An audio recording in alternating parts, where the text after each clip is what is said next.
In this video, I'm going to demonstrate how to change the appearance of a workbook by changing themes, colors and fonts. So to go to the theme option, just click on the page layout from the main ribbon where you can see themes, colors, fonts, effects.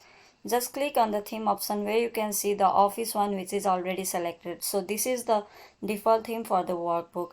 And if you want to change the theme, just pick the theme you want and you can see the change in the theme as well as its font style as well as the colors.